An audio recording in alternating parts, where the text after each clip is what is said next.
For more resources, visit rym.org. One, two, 3.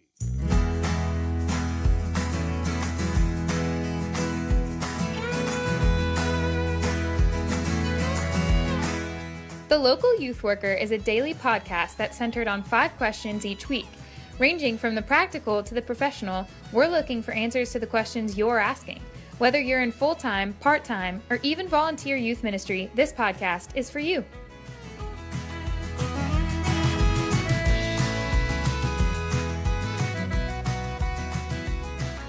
Hey everybody, welcome to our Friday show. Linda, it's been great getting to catch up with you and talk through a lot of different topics. So hopefully those who have listened, I know, have been encouraged by it. If you've missed out on those, I'd encourage you all to go check them out. Today, we're going to end with the question of what should I think or how should I feel about God's sovereignty and election? This is, as I'm thinking back over my years of youth ministry, this would definitely be in, the top 5 questions I get. Mm-hmm. I mean, it's a question that, let's just kind of call out our Presbyterian youth students. A lot of them just want to win an argument, in their class. And so I know that's some of the motivation for the question, but it's a difficult doctrine for us to wrap our minds around and has a lot of difficult aspects to understand. So as a student comes up to you and asks this question, how do you go about answering? Yeah, like you just said, one of the first things I acknowledge is that it's a hard topic. Right. We get questions about it. I think whenever the topic comes up. 2 years ago, Kurt Cooper taught that elective at RWAM, the middle school Florida one, on election. And we had a number of students attend that. And one student afterward told me she had no idea what he was talking about the whole time. And another student we could probably fault Kurt with that. We can just kidding. He's a good friend. He's a friend. We're just joking. But yeah. Go back. You're being serious. You said a student just had no idea what he was talking about. Yeah, she had no idea what he was talking about the whole time. Right. And so it was hard for her to get it. And then there was another student who she just wanted to know a lot more about the subject afterwards and wanted to talk more about it. I think both responses show it's a hard concept to get your mind around, even for adults, even for people who are studying the scriptures and in theology, it can be difficult. Right. And so add to that only being in middle school, not having the same brain development, not having the same reasoning skills, and it makes so much sense, right, that we're getting all these questions about this. Yes.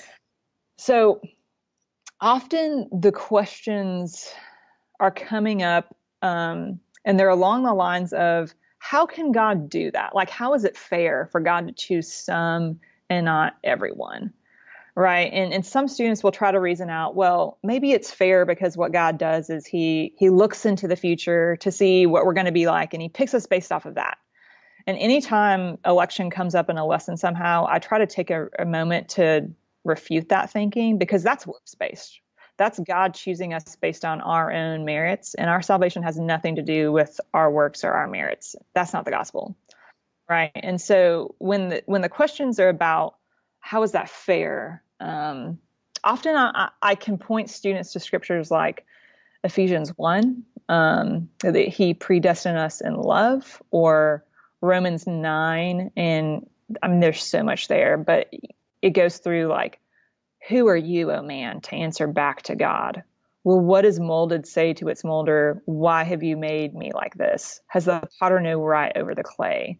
Right. And just pointing out to us like, God chooses people in love, and who are we to ask him, like, and to question him, like, how can this be right?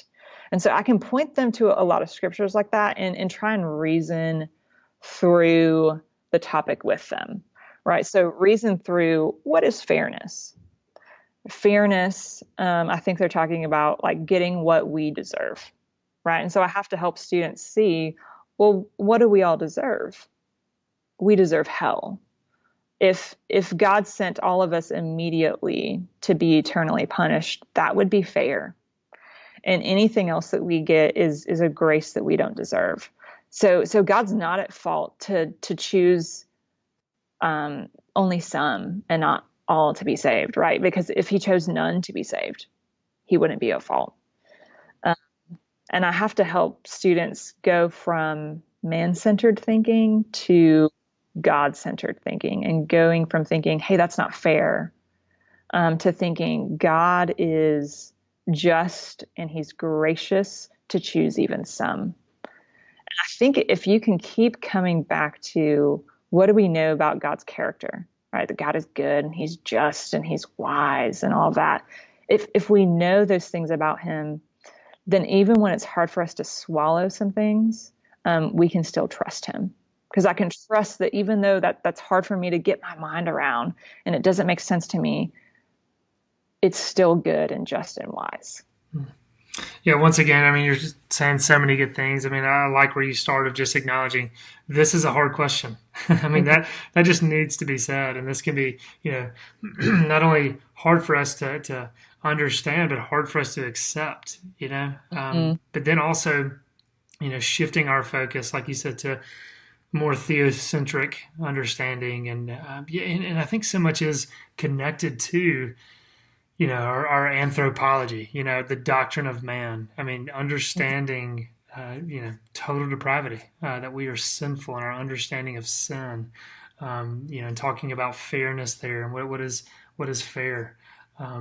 There's so much, good stuff that you're saying there. And I was trying to think, what was the last point you just said right before? Trusting like God's character, Yes. that he's good and just and wise. Yeah. I mean, pointing them back to the character of God. I mean, that is, because as these students are asking this question, I mean, that's what they are calling to question, is God's character. Is he good? Is he being fair? And so pointing them to those scriptures of just, God is faithful and loving and gracious and merciful and all of these things. Pointing them back to the character of God is a huge place to start. Mm-hmm. Yeah, I had to actually, when I started my job in Birmingham, immediately I was thrown into teaching through Tulip to junior hires. And so we had to go through these things. And I used the book Chosen by God by R.C. Sproul. That was given to me as a resource to use for it. And I found that helpful in just thinking through election and the questions that could come up. That was helpful for even a junior high context to me. Mm-hmm. Yeah, I've had some people, I think actually John Kwasny on this podcast said, just starting with Chosen with God, and he was not necessarily reformed in his thinking. And he said before he finished that book, he definitely was. And so that's a resource that, one of those that everyone should own and should read for sure. Very helpful.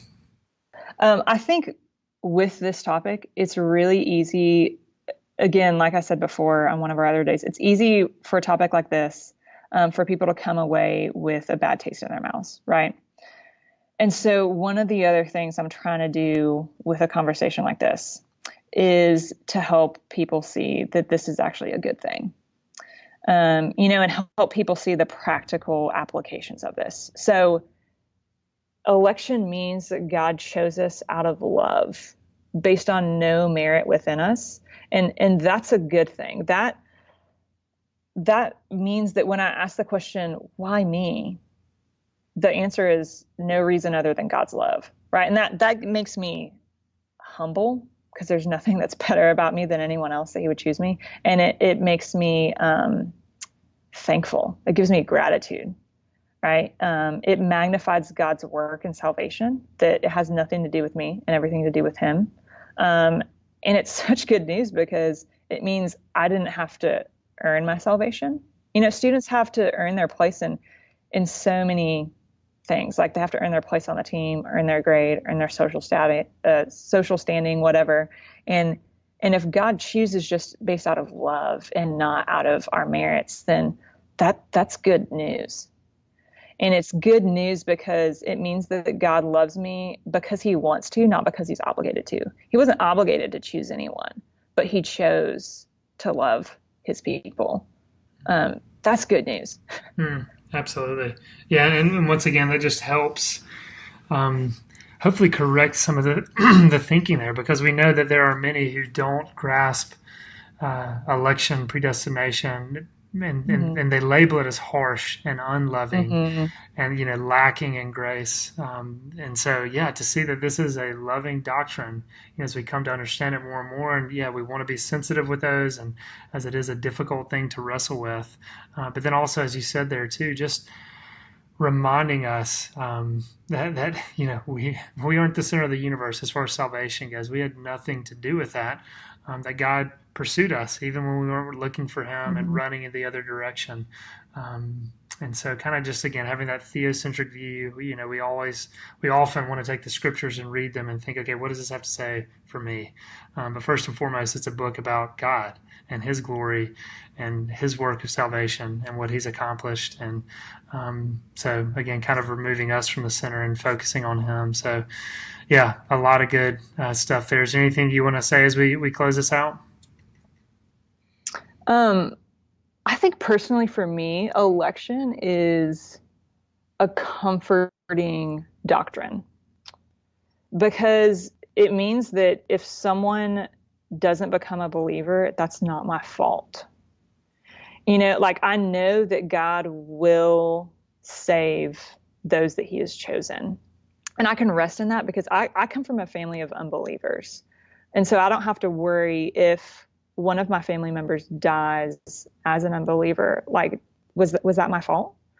I can share the gospel with confidence and leave the results up to God and rest in that. And I think that that's, something that you can point out to students too, especially if they have loved ones that aren't saved too, or just friends, and they don't have confidence in sharing the gospel. You're like, man, it's not up to you. And so the pressure is off of you. You share the gospel and you leave the results up to God. I think it's a comforting thing. Yes, definitely a comfort for sure. Linda, it's been fun getting to talk about this as well as other things all this week. And as I always say, I appreciate your time, because I know you have a lot on your plate. And as we're recording this is a Wednesday, and you're about to have a bunch of junior hires and senior hires running in the building. So I want to let you go and get on with that. But again, thanks for your time, Linda. Yeah, glad to do it. Thanks for having me. Absolutely. Oh, come and buy without money. Oh, come and feast without pay.